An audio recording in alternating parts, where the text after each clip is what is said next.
Learning Python was honestly life-changing for me.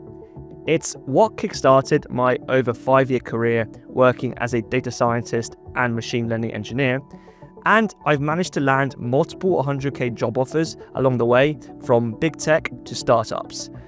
However, looking back, there are so many things I wished I did differently when learning Python. And so in this video, I want to break down the exact roadmap that I wished I followed at the beginning, so that way you could speed run your journey when learning Python for data science. Let's get into it. The first thing you need before you even touch any Python code is a development environment.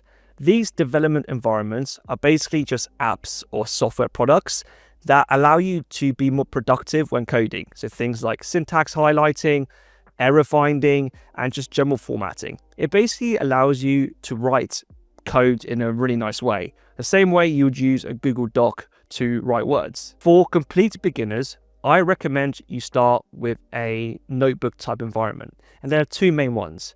The first one is Google Colab. This is completely free and in the browser, and is probably by far the best way to start. And the second one is Jupyter Notebook. You can install Jupyter Notebook through the Anaconda kind of package of software, and it will come with all the ready-made data science packages bundled in. So those two types of IDEs or text editors are by far and away the easiest ways to start learning Python, particularly for data science. Having said that, you can also use something called an IDE or an integrated development environment. These are a little bit more advanced, and you will eventually use these IDEs because they are the gold standard when it comes to writing proper production code. And in terms of IDEs for Python, what I recommend is PyCharm or VS Code.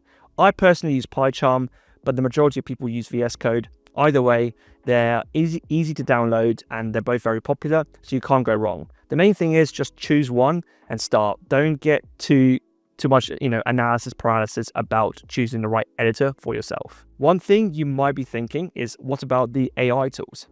Now, it is true that there is AI development environments like Cursor and Claude Code, which are extremely powerful, and I do use them most of the time, well, every day actually.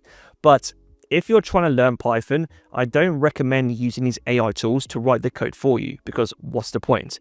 It's like trying to learn English, but then asking ChatGPT to basically write the English for you, right? You're not really going to learn it, if that makes sense. So these tools are very powerful, but they're even more powerful when you already know how to code in Python, because it'll speed up your productivity, but you're good enough that you can actually debug what's going on and find errors. So I would stick to the regular IDEs and notebooks and leave the AI tools till later, because we're trying to learn here and we don't really want to shortcut that process. Once you have your environment set up, now let's move on to the fundamentals. The fundamentals, to be honest, are going to be the hardest part, because you are literally going from 0 to 1. And if it is difficult and you're finding it very hard, don't worry about it. We were all there. Every successful data scientist, machine learning engineer had to go through the same process. I went through the same process, and trust me, it is difficult.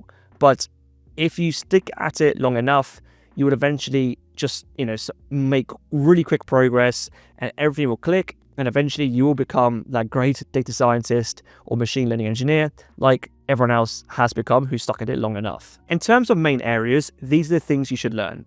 So you should study variables and data types, Boolean and comparison operators, control flow and conditionals, for and while loops, functions, native data types like lists, dictionaries, tuples, etc., classes and packages. If you want to learn Python for data science fast, then in my opinion, DataCamp is by far and away the best structured learning experience I have found, and I've literally been recommending them for years due to how hands-on all their tracks and courses are. DataCamp are sponsoring this video, and I'm excited to tell you way more about their platform. You're not just watching lessons, you're actively coding alongside it. I recommend you start with their Python Data Fundamentals track, which will cover all of the essentials. So you'll start right from the beginning with basic Python, move on to pandas, joining data, Seaborn, and even doing some explanatory data analysis. It's a really solid way to actually build the skills you need to clean, analyze, and visualize data. And it also gets you to prepare for the Python Data Associate Certificate. Then once you've got the fundamentals down, I recommend you move on to the Associate Data Scientist in Python track. This track takes you into importing and cleaning data, writing functions, data visualization with Matplotlib and Seaborn, regression, hypothesis testing, experimental design, and machine learning with scikit-learn and tree-based models. It also prepares you for the Associate Data Scientist in Python certification. If you are after for one platform that will take you from beginner to job ready, then I highly recommend you check out DataCamp, and all of these links are linked below in the description. Now in our roadmap, it's time to move on to the more exciting stuff that is more related to data science and machine learning. I recommend you begin with learning these packages, which are used in are used by pretty much every single data scientist that I know. So the first one is NumPy. So this is designed for scientific computing, offering many mathematical functions and matrix support. Then you should learn Pandas. So this is the go-to library for loading, manipulating, and working with data in Python. It is excellent for almost any data analysis task and is so easy to use. Then Matplotlib. So as a data scientist, you must visualize your data or results. Matplotlib is the leading visualization package in Python due to just how powerful it is. And finally, I recommend you learn scikit-learn. This is like the main machine learning and statistical learning package in Python. It's straightforward, easy to use, and I still use it to this day for a lot of its functionality. And it's a great entry point into machine learning. At this point in your journey, I wouldn't worry about learning any deep learning framework like PyTorch, TensorFlow, or JAX. These are useful and important, but these come along a lot later down your journey, not right at the beginning. So I'd avoid those for now, just to get your feet, not to get overwhelmed basically this early on. With all that new knowledge underneath our belts, it's now time to do some projects. Projects are by far and away the best way to solidify your understanding and bring all that theoretical details into a real-world application. These are some project ideas I recommend you try. The first one is Kaggle. So I want you to enter a competition and experiment with different ideas. We are not trying to win this competition by any means, but rather we're trying to learn how to apply Python and data science to real-world problems. The second one is to build an ML algorithm from scratch. Implementing an algorithm from first principles will teach you thoroughly how the algorithm actually works, but will also solidify your basic Python skills in like NumPy, Pandas, all these fundamental libraries. And finally, my personal recommendation is build something personal. We are trying to learn Python here for data science, but it doesn't need to be data science related necessarily. Just a project that is unique, intrinsically motivating, and something that you can tell a great story about in the interview will go a long way. The main thing here I want you to kind of understand about projects is that we're not after perfection, and we're not after trying to build a really solid portfolio. We're simply choosing a project or idea for something that is going to help us learn Python and something that is motivating to us. That's the goal here. Don't worry about it being amazing, something that you can put on your resume. We're not really after that. Simply something that will help you learn Python. That is all we want. After you've done a few projects, your Python skills now should be pretty good at base level. And now it's time to learn more of the advanced skills and also some of the more advanced topics when it comes to software development and engineering. These are the core areas I really recommend you study. So the first one is Git and GitHub. This is the gold standard for managing code nowadays, and you simply have to learn it if you want to work in any tech profession. The second one is PyEnv. So this will teach you how to effectively manage local Python versions for different projects. Then package managers. You need to be able and also understand why managing libraries and their versions is critical for software development. So you should really be familiar with tools like pip, poetry, and UV. The fourth one is Circle CI. So this one is about continuous integration and continuous deployment. And it will basically allow you to test and deploy your code efficiently and speeds up the development process. So that allows you to move a lot quicker when you're deploying software with confidence. Then Homebrew. So Homebrew is very well known, and it's basically a applications manager that Macs don't ship with natively, but it's so handy because you can download so many useful tools and softwares for your computer, and it is dubbed as the missing package manager for macOS. So it's a must-have. Then AWS. In reality, it can be any cloud software. AWS is the most popular one, so that's why I've included it here. And this is for cloud storage and multi-deployment and so many other things. You kind of need to be cloud native nowadays due just how popular these platforms are. And then advanced Python. So we want to upgrade our Python skills. So things like generators, decorators, abstract classes, and Lambda functions. Everything I've just given you now is the base tech stack that I use in every single role I've had so far.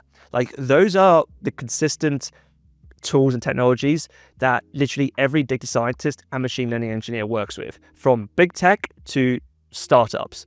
It's the same. Sure, there's a few things here and there that kind of get added in, but that is, like I said, the base tech stack I've seen across the industry. So if you learn that, you're kind of, you're golden, because you can go to any company and be really familiar with their tooling. Unfortunately, all these Python skills will not necessarily get you hired. There is a common, I guess, meme in the industry about data structures and algorithms, or DSA. The reason it's a meme is because in many technical interviews for data science, machine learning engineering, and software engineering, they will ask you to solve a coding question around the DSA theme. Now, the reason it's a meme is because a lot of the algorithms and problems they get you to solve around DSA in the interviews are things you'll rarely ever use actually in the job. And so, in a way, they're not really testing you for your skills, but they are testing your problem-solving abilities and your critical thinking skills, even though the things they ask you to code up, like binary search, trees, all these different things, you won't necessarily use in a job. However, nowadays, solving DSA problems in LeetCode is kind of necessary evil that you need to learn. And so we should dedicate time to studying LeetCode and also data structures and algorithms. It's just a harsh reality of the market, and we just have to play that game. It also depends on exactly the type of data science job you're going for. If you're going more for the machine learning engineering side, you're way more likely to get asked a LeetCode problem on data structures and algorithms. But if you're going more for analytics, you're less likely. Either way, I still think you should practice it. And the biggest cheat code I found when it comes to data structures and algorithms problems, or these types of interviews, is that not every question is made equally. And what I mean by that is certain topics appear way more frequently in interviews than others. So these are topics I really recommend you focus on. These are arrays and hashing, two pointers, sliding window, linked list, binary search, stacks, trees, heaps/priority queues, and graphs. Now, what I don't want you to do is get shiny object syndrome and study things like dynamic programming, tries, bit manipulation. These are a waste of time. Not because they're not useful concepts to learn and understand, but because they're useless when it comes to actually passing interviews. That's not to say that you may not get a question on dynamic programming in the interview process. The point is, these questions don't show up that frequently, that spending a lot of time really learning them is kind of pointless because they're also so difficult to learn. If you spend time focusing on those areas I mentioned, then you'll pass 80 to 90% of interview questions. So the ROI is massive there. Again, I'm not after you learning everything here, right? I'm kind of like being strategic and tactful about what you should learn when it comes to LeetCode. And those topics are by far and away the best return on investment you'll make when it comes to the interview. There is a famous saying I like from the investor and entrepreneur Naval Ravikant, and he says, "It's not 10,000 hours, it's 10,000 iterations." This concept comes from Malcolm Gladwell's book Outliers, where he basically says that it takes 10,000 hours to master any skill. Now, what master means is kind of subjective, right? But you have to think that it takes a lot of practice basically to get good at something.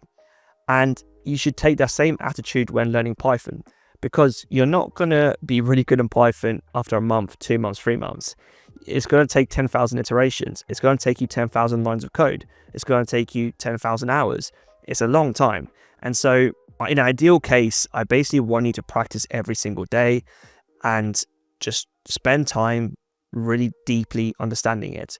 And you'll be struggling, or you struggle at the beginning, but over time things will compound and your knowledge will skyrocket. And eventually you'll be like, oh, hang on, like, I learned all this Python really quick and now I can like build anything I want. And that's exactly where I want you to be. And all you have to do is put in the reps, and eventually you become very good at Python. I have no doubt about it. If after watching this video, you become inspired to learn Python to eventually become a data scientist, that's great. Python is only one arrow in the quiver that you need to kind of get in order to get a data science job. Now, if you want to learn everything else that's required to get a role in data science, then I recommend you check out this video where I break down exactly all the skills, tools, and knowledge that you need. I'll see you there.